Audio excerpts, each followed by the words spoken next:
Right, thanks, Bianca. The inspiration behind this is because we're at the time of year where there's lots of legislative activity, confusion, questions, and lots of people have just been mentioning to us, like, how do I get a hold of my representatives? How do I get a hold of people to try and make a difference or at least understand what's going on? So appreciate your involvement because you have experience from all angles on this. So, oops, okay. Agenda really quick. We're just going to do an introduction so everyone kind of knows Bianca and kind of where she comes from.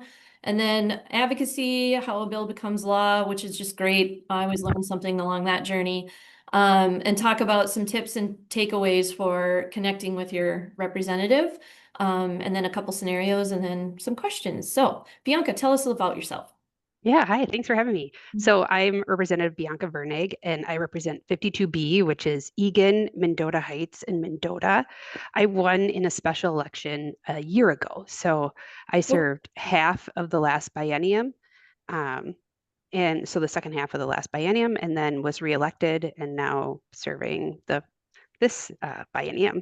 I sit on education finance, human service finance, and elections. And then um, I have a background in health and safety. So I worked for Minnesota OSHA for quite a few years, and then Hennepin County, and then an education service cooperative. I now have my own consulting, health and safety consulting, just me doing my thing. And then that's my side hustle to my day job, which is a legislator. I'm a mom. I have three kids. I have a high schooler, middle schooler, and elementary student.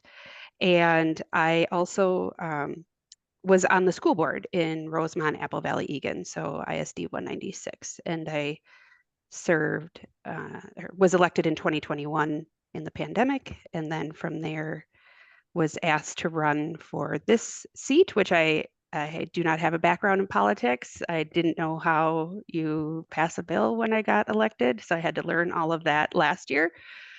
But it's been great. I absolutely love it, and I wouldn't change it for the world so far. So yeah, next slide.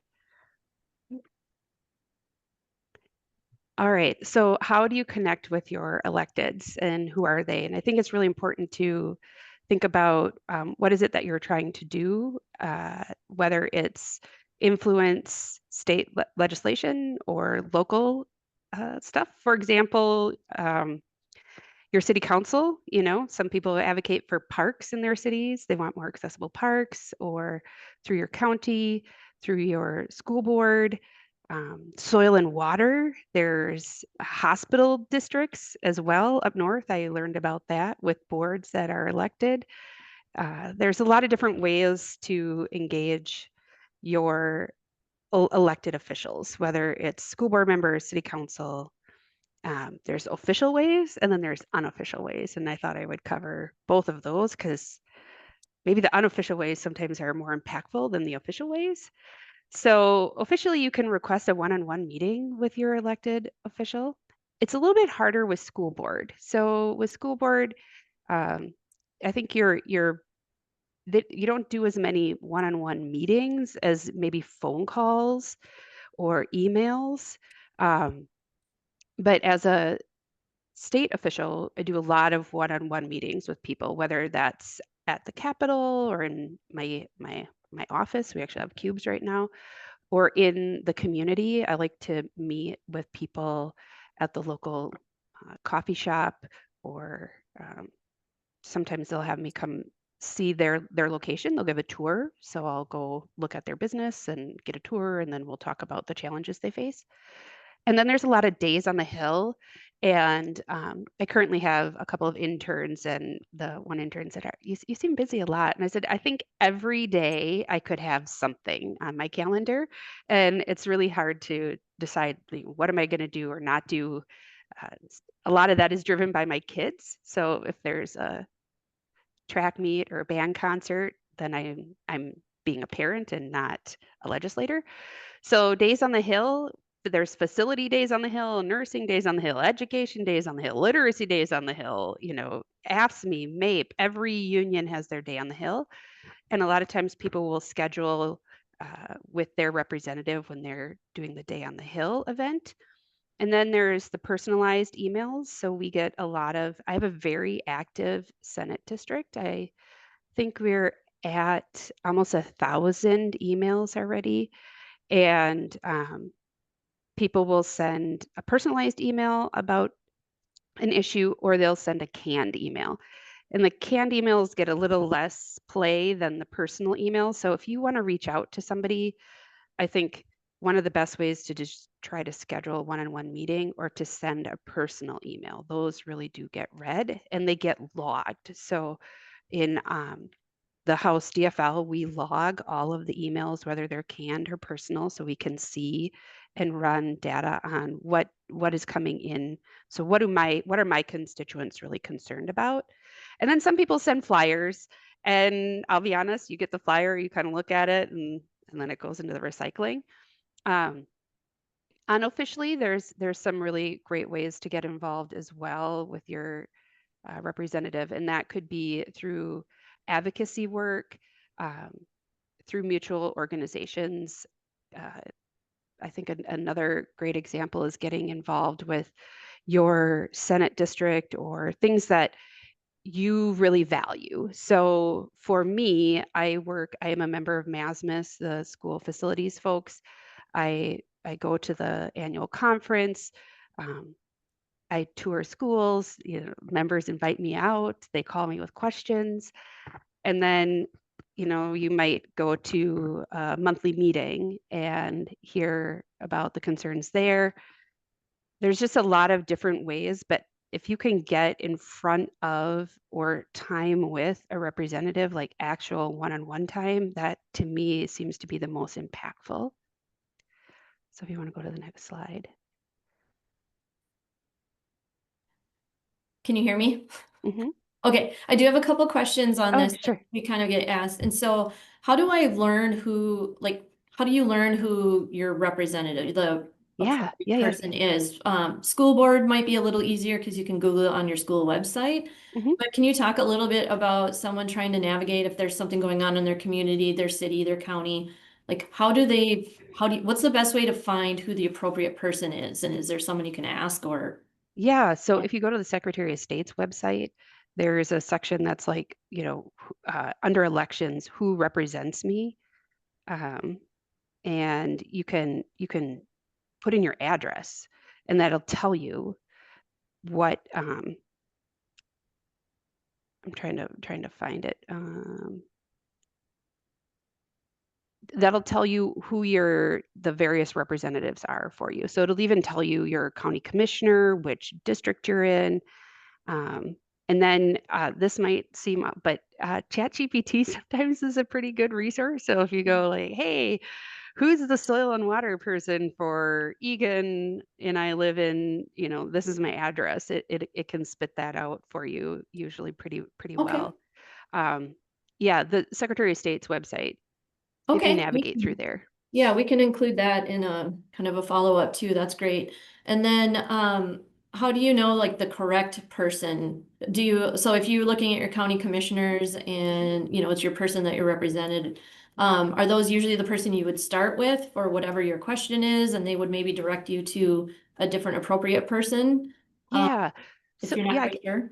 yeah, I think so. I always think it's important to start with the person that represents you because, constituent services is really important, regardless of what position you hold, elected position you hold. So for me, as a former school board member, it was really important. I read every email from every constituent that sent me an email, and I hate to say it, but kids' emails maybe weighed a little, like I paid a little extra attention to any time a student emailed me because that's so rare. But I would say always start with your elected official. And then sometimes they may direct you to somebody else. So, for example, I do not sit on um, the health committee, but my counterpart, Liz Ryer, who's the A side to my B side, does. And so a constituent might write me about a health related issue or like a bill or things like that. and I'll respond back, but then I may say, oh, hey, that's Liz Ryer's area of expertise. You should connect with her. And then I'll connect the two of them and they can, kind of take it from there. Liz can take it from there. Also, the bill author is always somebody um, that you may want to talk to, or the committee. So I sat on school board. I was on the wellness committee, the special ed advisory council, the budget advisory council, and the community ed advisory council. So sometimes things would come in that had to do with the wellness committee. And I was the only rep on the school board on that committee. So my colleagues would send the question over to me. Same at the House. Sometimes I will send the question to a colleague if I know they're the chief author. We also have constituent services who will respond and do the research and get back to people. We have casework as well. So sometimes people will email me and say, something happened wrong with my taxes, or I had a constituent who tried to apply for the North Star Act, the college funding, and was struggling navigating that process. So then we sent it to casework, and the casework person navigates that with the agency, they're the department. Um, and then there's the committees, even at the county level, right? So if it has to do with the parks, you may want to email people on the park commission or the planning commission. Um, so I would say start with your elected, and then from there go to area of interest, or where they have influence, right? If they sit on the committee, if it's a passion area of theirs, um, you Okay. you could email those folks as well or reach out to those people. Perfect. And then just one kind of question about the community, connecting in the community, and you were Mhm, talking about mutual organizations and such. mhm. So if like if you're trying to find a way to do that, and maybe as a speaking from the House representative, like what's the best way to know what's happening and where maybe your people are represent? Is it, like a LinkedIn or a Facebook, or is there an activities page? Um, to Yeah, understand where to find in the community that you can get more involved if you're not aware of that, of where people are, the representatives, elected officials are doing things. sure. So at the House, every elected has a newsletter. So you can sign up for the newsletter, and that will kind of tell you, you can kind of go, oh, it looks like they're very interested in these types of things. Also, there's so I think is the next slide, does that have can we see what the next slide is? Yep. Yeah. Okay. So this it Okay, and might this will this answer some of that. yeah, this might answer some of that. Okay, So perfect. there's ways to get involved, um, more like not at the official level as a elected, but on the candidate side, and or as an interest, right? So there's your Senate district, whether it's GOP or DFL, both parties have Senate districts, and you can get engaged through your Senate district. And then some Senate districts are more robust than others. I have a very active Senate district, so they do everything from monthly coffee and conversation to a book club to a walking club, a cinema club. I mean, there's literally something every week that you can do with my Senate district. Um, that's not true for uh, every Senate district, but that is one way to get involved. And then there's various boards and committees. So you could join a board, whether it's at the state level or the county level, a city level. Even school districts have boards. So I got involved on the Budget Advisory Council back in 2017, 2018, just to better understand educational funding. We knew that we were going to have to build some new buildings, and I was like, I know a bit about facilities. So I got involved on the board. And from that work, we ended up doing work around a levy, passing a couple of levies for the school district because of my role on the board. And then, various committees, kind of the same thing. There's PACs or political action committees. There, if you are interested. So for me, I'm interested in school board elections and getting more people to run and be I don't want to say qualified, but really understanding what it means to run for school board. So there's a couple of political action committees that do some grassroots education and training around that.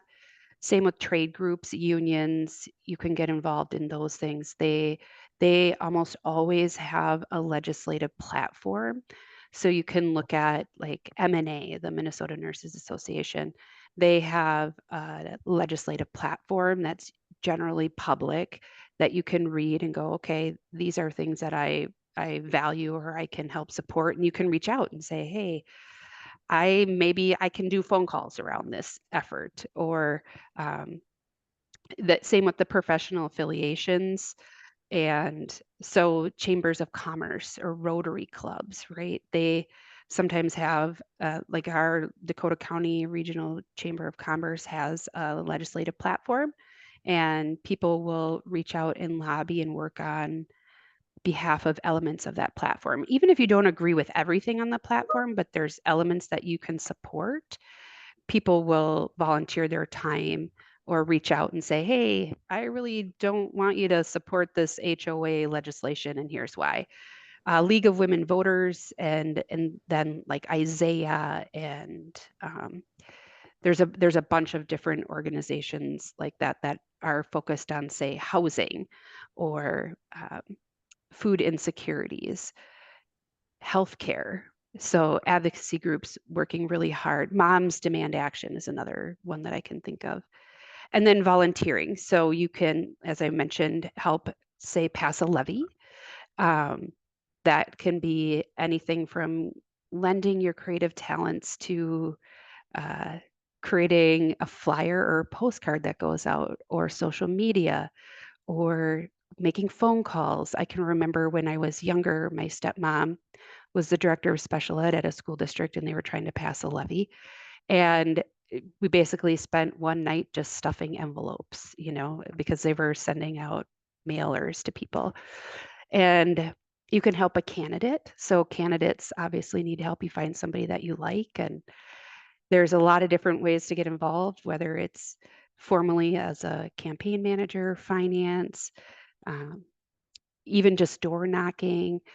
I have folks, I have a diverse group of people who help me, Republican, Libertarian, and Democrats. And so when I send out a publication, it goes to a handful of folks to read, and they go, I don't know what you mean by this, or that doesn't quite make sense, or this is this really what you want to say? Um, and you can also obviously align by party. You can door knock, deliver signs. Delivering signs is always a fun job because people have asked for the sign. So they're happy when you deliver signs. That's a very like low stress. You just go and put it in the yard. And if you see the person, wave. And if not, you just drive away or pick up signs. Um, there's writing postcards, letters to the editor as well, especially around a topic. So for example, right now, ISD 191, Burnsville, Egan, Savage, they are having some facilities and growing pains, and people have been writing letters to the editor with their thoughts and concerns about what's happening in that school district. And then, a great way to get FaceTime with a candidate is to offer to drive them around. So I didn't realize this. This was before I ever got involved with this, but Liz Ryer, my sister district, she was trying to get delegates to. She was in a primary, and she just called me up one day and said, "Hey, would you drive me? I need to go meet all these delegates." So I just drove her around, and I didn't know her very well, but I really got to know her from driving her so she could go knock and ask for their support. And she got to know me and what I was doing on school board, and it was a really great way for us to get to know each other better. And then obviously there's the whole donate, right? Money, time, food, your talents. And finally, hire a lobbyist. So if you're really passionate about something, or your organization is passionate about something, and you're trying to get something moved forward, a lobbyist is sometimes essential to making that happen. So for example, Masmus with the school roofs bill, we couldn't move that forward without Sam Walseth, the lobbyist. You need a lobbyist who can work it as well as the legislator who's doing their piece, and then the members who show up to testify, that kind of stuff. So, yeah. Okay, a question about the lobbyist. hmm So if you're an organization or an entity or, a big enough group and you want to hire a lobbyist, is that something like your representative can help you with, like who and what groups, or like how do you find a lobbyist for that? Yeah. You're looking to do that. No, your representative wouldn't probably help you with that. I guess I know some organizations like SNOM, the School Nurses of Minnesota, put out an RFP and then interviewed lobbyists and Yeah. made a decision that way. Um, Others, sometimes the lobbyist is born out of the organization. So let's just say, for example, you're really interested in clean water, right, in your community, and you don't want a bottling plant to move in. You may organize, Acme Clean Water, and as part of that, one of the people all of a sudden kind of emerges as a lobbyist, and then they register and become the lobbyist for that organization. I've seen that. I've heard of that happening where, hey, we started doing this work and then we needed a lobbyist, so we decided to hire, Susie to be our lobbyist. She was our strongest advocate, and now she's a lobbyist for Acme Clean Water. Okay, thanks. Mhm. Next slide. Yeah. So how does a bill become law? Well, it kind of starts with an idea, and you have the idea, whatever that is, and then you mobilize around it. So for advocacy, and you then need to find a chief author, right? So you're like, okay, who would make a good chief author? And that it really helps if the chief author is on the committee that you would hear the bill in. So, for example, it doesn't have to be that way, but it does help. So, I have I'm just going to keep using the long-term facilities maintenance bill, the school roof bill, House File 51, if you want to look it up. That started with an advocacy group um, with MASMUS, the professional organization. They have a lobbyist, Sam Walseth, and they'd been kind of working on it. When I came to this work last year, Sam knew that I have a strong love and affinity for school facilities and safety people, right? And so he was like, you understand this, you can speak the language, you know these people, you should carry this bill. I have this bill. So we had a bill. It didn't get heard. No, it did get heard. Excuse me. It did get heard, but it didn't get funded. And then we said, in the interim, let's do some more work on it. So we held a bunch of, I think, 4 different meetings with 60 plus people came. We heard them. We said, okay, here are the things that we heard, right? These changes would make an impact. And then we sat down after the election and went, okay, well, this won't work, that won't work, and this will never fly. And so we narrowed it down to what do we think we could actually get through legislatively this year? What would have bipartisan support? And what do we really think could happen? Also, part of that was working with MDE because there's something called death by fiscal note. So if the department doesn't like your bill, they'll come back with this like astronomical fiscal note that's like, oh, it's way too expensive to implement this. And we went and worked with MDE, Sam did, to get them to narrow it down because their original fiscal note was assuming that every school district was going to do roof replacement at the same time in levy. And we all know that that's not realistic, right?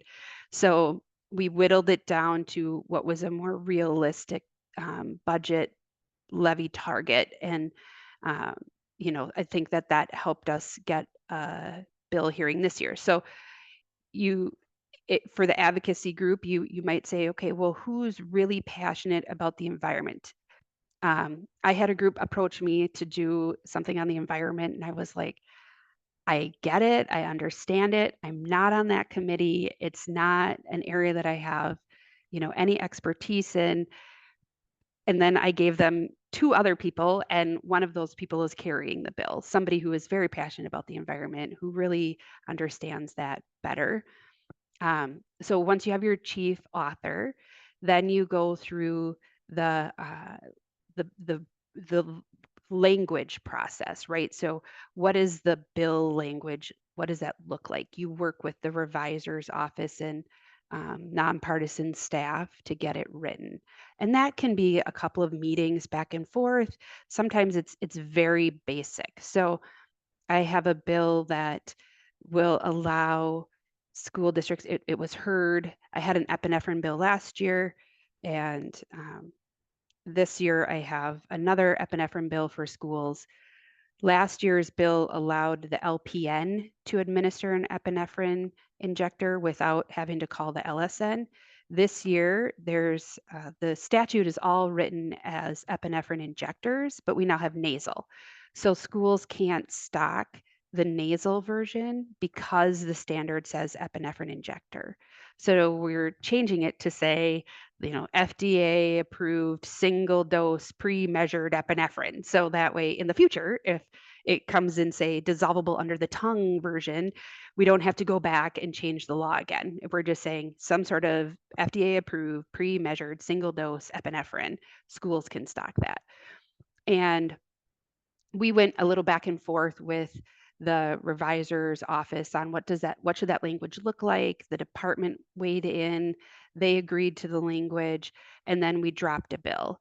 And every bill has green jackets, which are for the House, and yellow jackets for the Senate. So whether your chief author is in the House or the Senate, then you need to find somebody in the other body.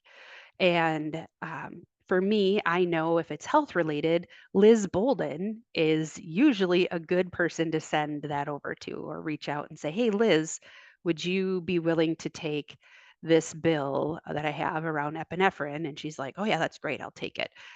For example, the roof bill, the lobbyist was the one who found the House author. And sometimes they change, year after year. And then you request a hearing. So once the bills are dropped and they get a number, you request a bill hearing. And when you have the bill hearing, you kind of want to know, how many people are going to testify? How much time do we need? Do I have amendments? What committee is it going to? Um, you get your bill hearing, and in a perfect beautiful world it would go to the general registrar, and then it would go to the floor, and you would vote it off, and everybody would be happy, and the Senate would agree, and it would get passed, and the governor would sign it. That doesn't happen as often. Usually what happens is it gets laid over into an omnibus bill, and then when they do the omnibus bill, they kind of barter for what do we want to include and not include, and what can we afford and not afford. And you have the two bodies, the House and the Senate, who do their own omnibus bills. And then once an omnibus bill gets passed, it goes to conference committee. And I was on a conference committee last year for elections, and which is rare that a new member would be on there, but I had an elections bill that, so they asked me, and I was like, yeah, sure. So when you go to the conference committee, they take the things that are mirror images in both bills. So where there's absolutely no language change from the House to the Senate, and at least in this conference committee, that's how it worked. We voted that, said, yep, okay, we're going to take all of that. Everything we agree on these two pieces where the language aligns, and then we moved it off the table. We're like, all right, done. That's good. And then you had the section where they were very similar, but there were some language changes between the House and Senate. And then you have to go, okay, well, whose language do we like better? And sometimes you go back to the chief author to barter or decide, can we work with this language or not? And then once you've kind of ironed that out, you vote on that and you say, okay, now those are done. Now what you have left is the stuff that you maybe couldn't agree on at all, and or a bill that wasn't heard in one of the two bodies. So I have several bills that were heard in the Senate that we never had time to hear for in the House. and they will decide in conference committee if they will take that language and those bills forward. And that's where there's a lot of sort of negotiating that happens and compromise and, things when you hear them saying, oh, it died in conference, it meant they couldn't agree and it just got taken out of the bill. And then once the conference committee is signed and agreed on by enough people in the committee, it goes to the floor and it's an up or down vote. You can't have amendments. But an omnibus bill or in committee, you can add amendments. Once it's the conference committee report is signed, there's no amendments. And then it goes to the governor, and the governor decides if he wants to, or she, depending on who your governor is at the time, wants to accept that conference committee that bill and sign it into law. While this slide is up, Bianca, Mhm. I'm wondering, and I think maybe you have a slide that kind of talks about this, but with this slide up where it kind of walks through the processes here, when you're talking about advocacy or like getting involved and when to reach Mhm. out to representatives, like on here, what are the key points? Like when is it too late? I know you might talk about this, but it's nice to Yeah, see yeah. it out. Like when are the like best times? Like which phase is the best time to Sure. be involved, and which one's like it's kind of like the train's rolling and there's not much you can do at that point. Yeah, so I would say um, basically all the way up until the conference committee report is signed. So you can be involved all the way up until that report is signed. And here are some ways. So there's the idea, right? The advocacy for in the initial phase of it. For example, I have a high school student who's really interested in lowering the voting age to 16 and 17-year-olds. So he's been doing some work with um, Minnesota, like youth and government, I think, a couple of youth advocacy groups. And then they reached out for a chief author. They have a chief author, Sam Sensor Mira, and then she would request a bill here or a bill hearing or committee hearing. And when that happens, she would need somebody to, people to testify, right? So you can get involved with the testimony piece. You can also write your legislator, right, or other people to say, hey, you should really support X, Y, and Z bill. For example, um, non-public pupil aid. I think I have gotten, I don't know, hundreds of emails from people who are not in my district saying, please don't cut the funding for non-public pupil aid. And then there's the committee hearing. You can reach out to members in the committee, request hearings with or meetings with them. Some people will take them, some people won't. Um, and you can email them, you can call and leave a message to say, hey, this is really important. You should really pay attention to this bill. The other thing that people do as well is they will reach out, even though it's not an area of expertise. So, for example, um, there was a bill passed banning cadmium in a bunch of things. And it turns out cadmium is used in really high-end oil paints. And there are four constituents of mine who emailed me saying, hey, you should sign on to this bill. We have this issue around cadmium. I need to be able to buy my paint. I can't buy it anymore because you banned it. And it comes in like little teeny tube. Like I'm 70 years old. I'm not going to eat the cadmium paint, like I get it in kids' toys, but maybe not in this high-end paint. And, they said this Bjorn Olson has a bill on that. And I went and read the bill. And so I signed on to the bill. Um, so that's one way to advocate for. So then Bjorn came over and he was like, well, you signed on to my bill. I was like, yeah, it turns out a lot of people in my community are oil painters and this doesn't make any sense. So, your bill would exempt this particular paint and a couple of other things. So, that was a form of advocacy, right? They said, hey, go. And then Bjorn has kept me up to date along the way about the progress of that bill. And then there's the omnibus phase where people are advocating for stuff to be included in the omnibus bill.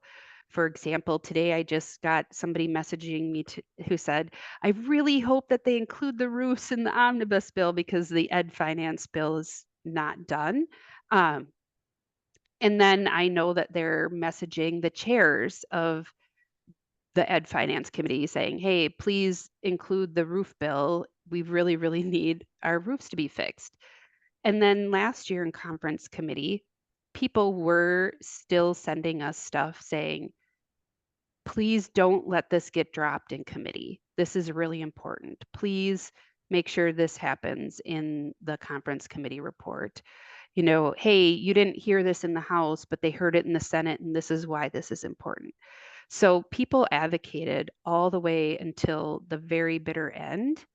Um, you can get involved anywhere along that path. Perfect. Yeah, I appreciate that. Just because, it's nice to kind of see that it might never be too late to reach out. So, that's good to hear. Hmm. And then my next question was, how do you know where to track the bill? And here you go. You have a slide on it. Yeah, yeah. So you can you can track your bill in a variety of different ways, but this My Bills is a great way to track the movement of a bill. And sometimes it's just the key players. So if you're part of an organization, a trade union, or things like that, a lot of times they will send updates on a bill and how that bill is progressing. If you're you sign up for uh, the newsletter for your representative if it's important to them. A lot of times they'll talk about it in their newsletter. You can also sign up for committee updates. So anytime a committee posts updates to what that committee is doing, you would get notified of that. And then there's the legislative calendar. So there's the start of session, which is in January in the first half of the biennium and sometimes February. It's not set in stone for the second half of the biennium. So last year it was, I think, February 12th or something like that. And then you have first deadline and second deadline, and those get agreed upon and come out at some point. So this year, first deadline was April 4th. First and second, actually. So this is wrong. My slide is wrong. I think it's first and second deadline and third deadline. Anyhow, the first deadline was April 4th, and the second deadline was April 11th, and they rolled them in together. And second deadline is for which is really third. I'm pretty sure it's third. I think I got this wrong on here. I apologize. Because the two were combined for April 4th. So first and second deadline were combined on April 4th, and then third deadline was April 11th. So the first deadline was policy, the second was finance. So usually they aren't that close in proximity, but it was a unique year here at the Capitol. And with a split legislature of 67-67, and the delayed start, things were a little different. And then the last day, everything has to be passed by May 19th at midnight. So everything has to be done by then. That's in statute and law. So we're on the countdown now. I think the Speaker Emeritus says it's the season of disappointment. So you get your stuff laid over, and that's exciting. And then you're like, it's an omnibus bill, and that's exciting. And then you're like, it's just got to make it through conference committee. And then the conference report comes out and it's gone, and you're like, oh, like we were so close. So she calls that the season of disappointment, and everybody's was rushing to get a hearing. But everything has to be done by May 19th at midnight. Okay. And so this logging in here is where they can see when you recommended who to contact if you're interested in a bill and want to connect with them. This would show who is the author and who's involved. So that would kind of drive you if it isn't your current representative for your area where you live, like this would help you identify who to reach out to based on the bill information. Is that correct? Yep. Perfect. Yeah, this House of Representatives website is really pretty good. You can search by author, you can search by keyword, you can search by bill number, you can flag all sorts of stuff. You can sign up for newsletters. You can get a lot of information from their website. Perfect. All right, so this slide here is, final tips and takeaways. I would say advocate early.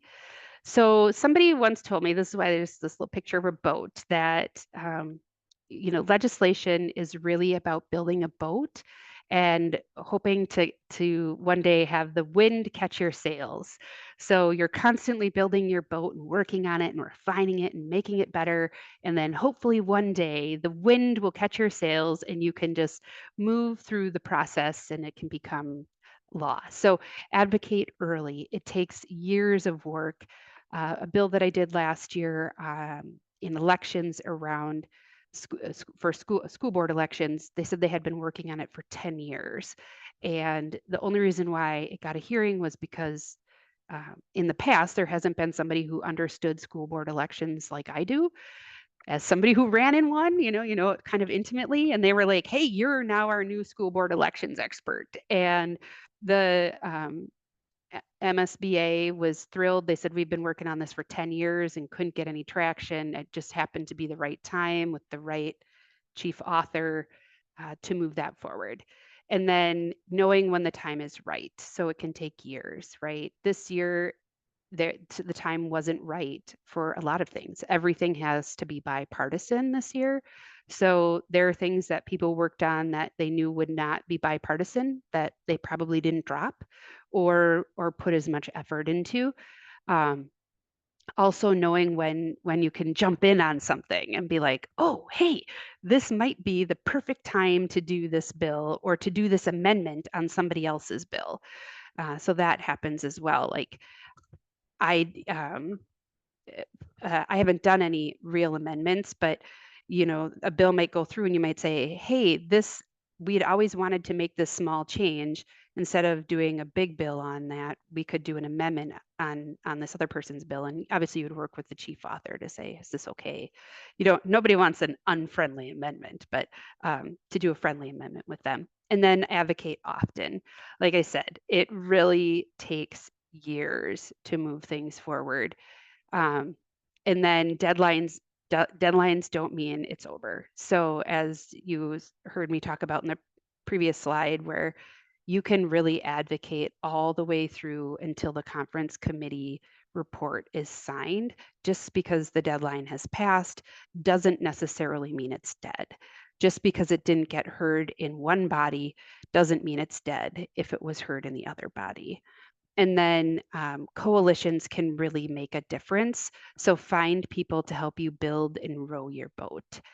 For example, when you think about education and it's like sexy to pay for free meals and for teacher salaries and things like that, and nobody really cares about school roofs, right? And then when you talk to the school nurse and it's like, oh yeah, we have sick kids and there's a lot of asthma and students are missing school because of chronic disease management and whatever. You're like, well, asthma can be tied to indoor air quality and maybe HVAC systems and leaky roofs. And, so sometimes you might have, school nurses and school facilities people not realizing that they should be in the same boat rowing together instead of their own boats, like, hey, work together.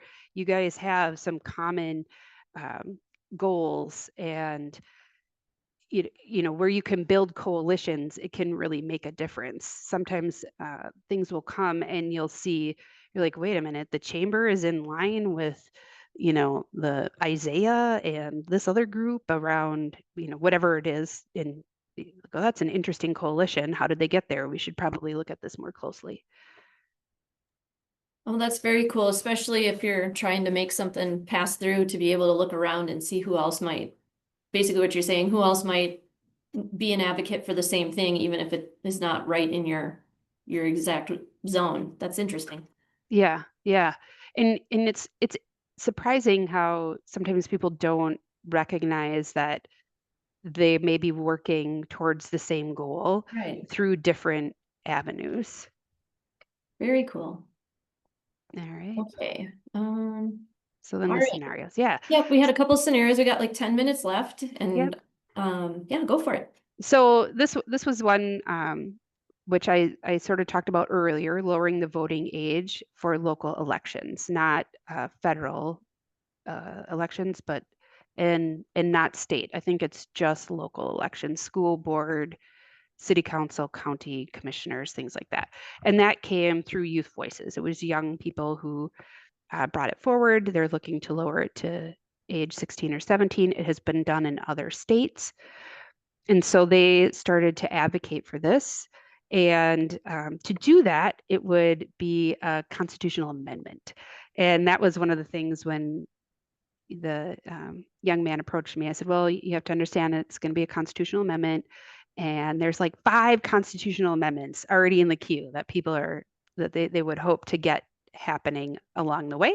So this may never happen in your lifetime, right? Like, constitutional amendments aren't done every year, every other year. They're done rather infrequently.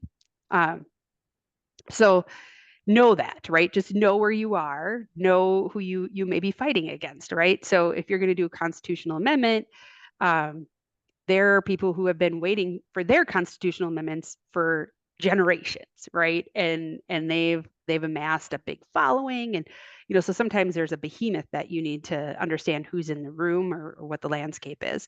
Same with in a split legislature, right? So knowing what is the landscape can be really important to when do you try to push things forward. Ranked choice voting is a good example where it didn't even get passed last year or last biennium when they had the trifecta. So that tells you that there are DFL members that don't support ranked choice voting. In a split house, that was going to be even harder. So ranked choice voting has sort of scaled back some of the work that they're doing.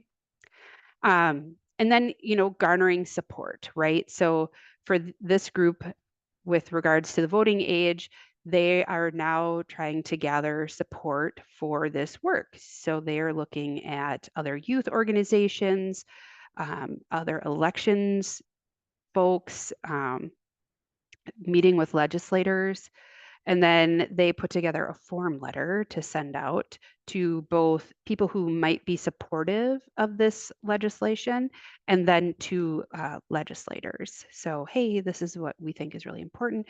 They've done more one-on-one meetings than I've seen in some of the other youth advocacy things. This group really understands and knows that you need to have that one-on-one time.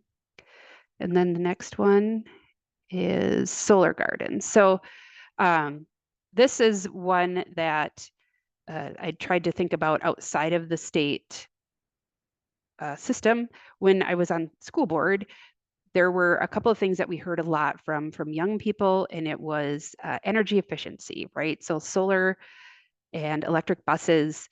And then we heard a lot about food, right? The quality of food. So if you're going to advocate for something, whether it's in your school district or the city, county, think about what does that process look like. So solar, if you want a solar garden in our school district, they wanted solar panels.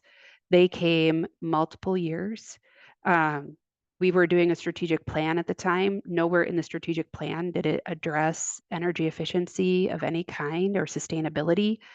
And they reached out to board members to say, hey, man, what about the environment? Like, why is that not part of your strategic plan? And they had a teacher who had them come and present to the school board. They wrote letters. There's grant money out there. They were like, here's some grant money, and so they really worked hard to move the needle forward in a district that was, at the time, I would say, hesitant to embrace any sustainability or energy efficiency pieces. And now they do have a solar garden. Helping identify funding, whether it's full funding or even braided funding, can make a big difference on whether something succeeds or fails. So even if it's not legislatively, or legislatively. So when you come to bring something legislatively, if you can braid funding with, say, federal match dollars, that helps. In a school district, if you're like, hey, there's grant money from here, and our local, Dakota County Electric will give us $5,000 and we've got an endowment for 10,000, trying to figure out how to fund that, and braiding funding can really improve, I think, your chances of success. And then who are your allies?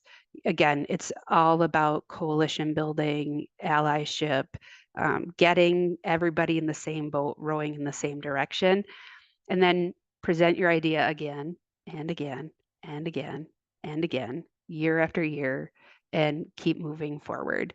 Um, it kind of seems like, is it worth it to bang your head against the wall all the time? But probably, I feel the system is very slow for change, whether it's in a school or at the Capitol. Um, but if you really believe in it and it is a good idea, it's worth tackling and trying to chip away at year after year. And then finally, how do you operationalize? So can it be operationalized? I think is really important. At the Capitol, we don't always think about that when we're doing laws, but as a school board member, I think that's really important. Or as a former school board member, for example, somebody brought a bill last year and they're like, "You're going to love this bill. We want Narcan on all school buses." And I was like, "What is the storage temperature of Narcan?" And they said, "How are you going to do that? Is the bus driver going to carry it?" And they were like, "I don't know. They're going to put in the first aid kit. They're going to just leave it on the bus." And that's when I asked, "What's the storage temperature?" And they came back and they were like, "Yeah, okay, so we're not going to push for Narcan and require Narcan on all school buses because it'll freeze in the winter. And in the summer, a bus gets 120 to 130 degrees, and that's outside of the storage range for Narcan." And I was like, "Yeah, I get what you're trying to do, saturate the market. This isn't the best way to operationalize that." So same with, whether solar is a good example. Everybody wants solar on the roof, but the roof may not have the structural integrity to hold all the solar panels. So it's a good idea, but it can't be operationalized. And I think that's another thing to pay attention to when advocating for things. So yeah. And then yeah, there's my contact information. Any questions?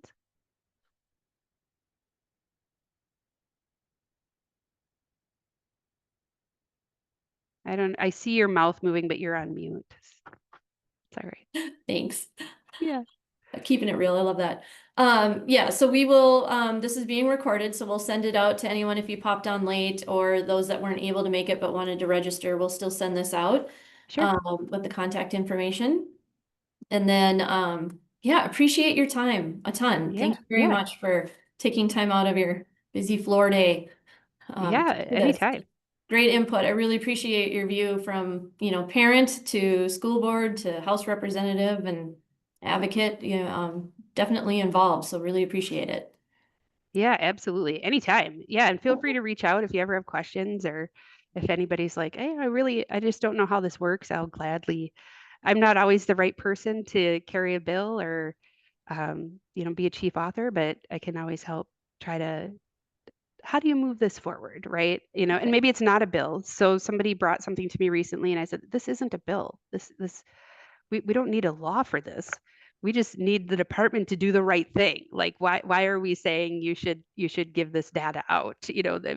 But legally, like, they should just do it. This is just what you should do. Why is this not happening?" So sometimes it's just having a conversation with the department to say, "Hey, you're not doing the right thing here. And we can write a law to force it, but why can't you just do the right thing?" um, I think the power of being a legislator is convening people, and that's kind of the nice part. So for facilities, right, bringing the folks together and saying, "Hey, what should we do?" You can convene people.